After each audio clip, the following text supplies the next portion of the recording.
Hey, I'm going to be talking about an essay by Michel de Montaigne. I mentioned Montaigne in my video on Emerson, so I wanted to spend a little bit more time talking about him. Let me give you a couple of reasons to read this essay by Montaigne. First, Montaigne is a true original. He's writing at the end of the 16th century, a little bit before Shakespeare.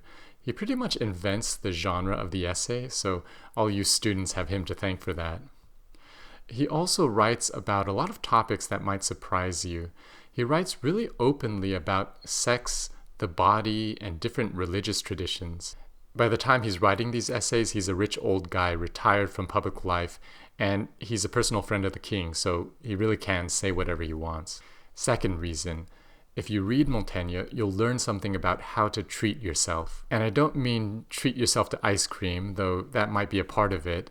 What I mean is you're going to learn something about how to behave towards yourself and how to view yourself and how to take care of yourself. Montaigne is getting old and he has a chronic illness, and he has a really particular way of dealing with all that. So what I'm going to do is I'm going to point out a few things that Montaigne says that'll give you a taste of what it's like to read Montaigne and give you a sense of the whole essay, and hopefully you'll be convinced to go read it afterwards. So Montaigne starts this essay, which is the last one in his collection of essays, by talking about how reason and experience are two ways of gaining knowledge. But since everyone has different experiences and everyone reasons differently, we all arrive at different conclusions. He says, reason has so many shapes that we do not know which to take hold of. Experience has no fewer. The conclusions that we seek to draw from the likeness of events are unreliable because events are always unlike. There's no quality so universal in the appearance of things as their diversity and variety. So we already get the sense that Montaigne is a pretty open-minded fellow for his time. He's saying the lesson that one person learns from an event is guaranteed to be different from the lesson that another person learns. The only thing that we all have in common is difference. And Montaigne goes on to illustrate this with a really curious example. He says, the Greeks and Romans, as well as ourselves, use eggs as an example of the perfect degree of similarity.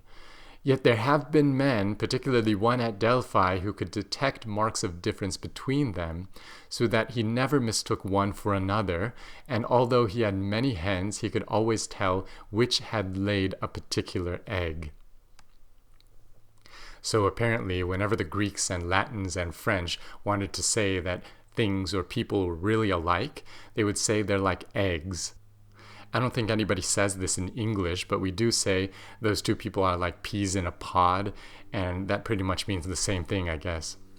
But apparently there was this guy at Delphi who could look at eggs really closely and tell them apart and even say which hen they came from. And Montaigne brings this up to show how there's way more difference in the world than similarity. I think this example is so great because it says so much about Montaigne. He knows so much classical literature and philosophy and history, he could bury you in lines from Virgil. His father ordered his tutors to talk to him in Latin so that he could be immersed in the language. But what interests Montaigne now are these curiosities in the classical tradition. He likes this story about this egg peeper. He has all these little tidbits and anecdotes, and we want to ask, wait a minute, are you making this up? He writes a whole essay that's basically just a collection of dirty lines from classical poets. You can check it out. It's called On Some Verses of Virgil. So we get the sense that Montaigne is having fun, even as he's thinking really earnestly about these serious matters. Another matter that he talks about is his struggle with kidney stones. You can imagine how much pain they cause him. He's really graphic about the blood in his urine, the pain in his organs. But he finds reasons to be thankful for his condition. He says it's a noble and dignified malady that good and wise people suffer too, so he's in good company. And then he says, I'm thankful for this condition because it allows me to appreciate health more keenly. He says, but is there any delight comparable to that sudden change when by the passing of a stone I come at a flash from extreme pain into the fair light of health?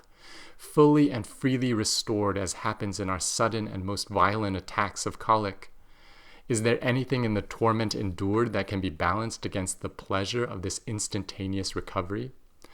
How much more beautiful health appears to me after sickness, when the two are so close together that I can view each in the other's presence in full armor, when they stand as deadly rivals defying and battling with one another. Those of us who are for the most part healthy don't really appreciate our health, but Montaigne finds some delight in his condition because it attacks him really violently for a time and then goes away. And in the interval between attacks, health is just staggeringly beautiful to him. But Montaigne isn't under any illusions about his condition. He's pretty sure he's going to die from it, but he's still not overly concerned. He reminds us, but you do not die because you're sick. You die because you're alive. What? Read that again. You don't die because you're sick. You die because you're alive. Being alive is a terminal condition. We die because we're alive. So that's pretty morbid, but it's also kind of liberating. And now I want to leave you with one last encouragement that Montaigne gives us when we're feeling down about ourselves and our situation. I think it's pretty common that sometimes we feel we're worthless and no good to anybody. So this is what Montaigne has to say about that. We are great fools. He has spent his life in idleness, we say, and I have done nothing today. What? Have you not lived? That is not only the fundamental, but the most noble of your occupations. Some days we struggle to get out of bed, and everything we touch falls apart. Nothing's right. And we say to ourselves, I've done nothing today. And Montaigne says right back, what have you not lived? That's enough. That's your occupation. And it's the noblest of occupations. Montaigne goes on to explain that reflecting on your life and ordering your mind are the greatest work, not being in charge of some great affair. He says, our duty is to compose our character, not to compose books, to win not battles and provinces, but order and tranquility in our conduct. Our great and glorious masterpiece is to live properly. All other things, to reign, to lay up treasure, to build, are at the best but little aids and additions. So whatever accomplishments you manage in your life, you publish books, great. You win battles, you make a bunch of money, you're an executive, you start a foundation, superb. But these are little things, like little ornaments. You could do just as well without them. But what's your masterpiece, your magnum opus, your chef-d'œuvre? It's order and tranquility in your conduct. Live in tranquility. So, peace out.